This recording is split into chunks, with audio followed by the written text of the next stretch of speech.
যাচ্ছে এক অদৃশ্য টক্কর।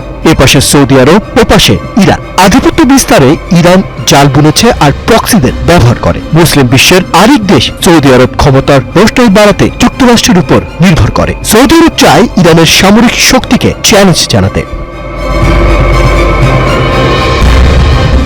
গত কিছু বছরে সৌদির দৃশ্যপট বদলেছে। যুবরাজ মোহাম্মদ বিন সালমান, যিনি সিংহাসনের উত্তরাধিকারীও বটে, তিনি তার দেশের সামরিক শক্তিকে বিশ্বের একটা নতুন অবস্থানে নিতে চাইছেন। কিন্তু কিভাবে?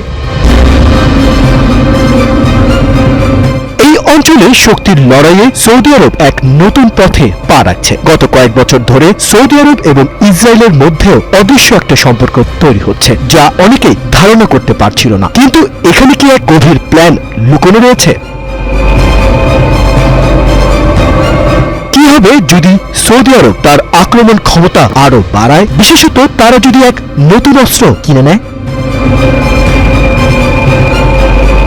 সৌদি এখন যুক্তরাষ্ট্রের কাছ থেকে অত্যাধুনিক সাবমেরিন বিধ্বংসী টর্পেডো কিনছে, যা তাদের সামরিক শক্তিকে এক নতুন উচ্চতায় নিয়ে যাবে। কারণ এই টর্পেডোগুলোর মাধ্যমে সৌদি আরব বিশ্বের সবচেয়ে শক্তিশালী সাবমেরিনগুলোকে নিশ্চিহ্ন করতে পারবে। কিন্তু সবকিছু সহজ ছিল না। ইয়েমেনের ভূখণ্ডে এক অপ্রত্যাশিত ভুলের পর সৌদি বাহিনীকে কঠিন পরিস্থিতির মুখোমুখি হতে হয়েছিল। হুতিদের বিপক্ষে বিশ্বের সবচেয়ে শক্তিশালী অস্ত্রশস্ত্র কিছুটা নিষ্প্রভ হয়ে পড়েছিল। কিন্তু সৌদি যুবরাজ হাল ছেড়ে দেননি। তিনি জানেন, সুপার পাওয়ার হতে গেলে শুধুমাত্র শক্তির প্রয়োজন নয়, কৌশলেরও প্রয়োজন।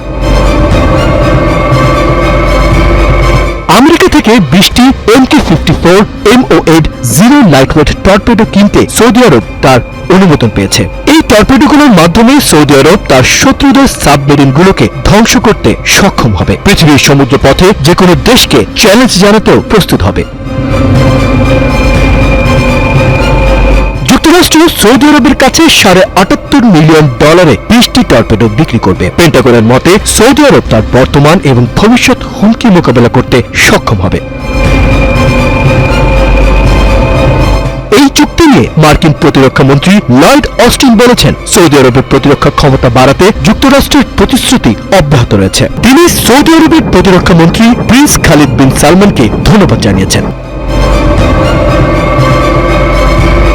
গত মাসে মার্কিন ও সৌদি সেনাবাহিনীর শীর্ষ কর্মকর্তারা এক গুরুত্বপূর্ণ ফোন আলাপে মধ্যপ্রাচ্যের নিরাপত্তা এবং স্থিতিশীলতা নিয়ে আলোচনা করেছেন। এই কলের পর পেন্টাগন জানায় যে দুই দেশের সেনাবাহিনী একে অপরের সঙ্গে আরও শক্তিশালী সম্পর্ক গড়ার বিষয়ে আলোচনা করেছে।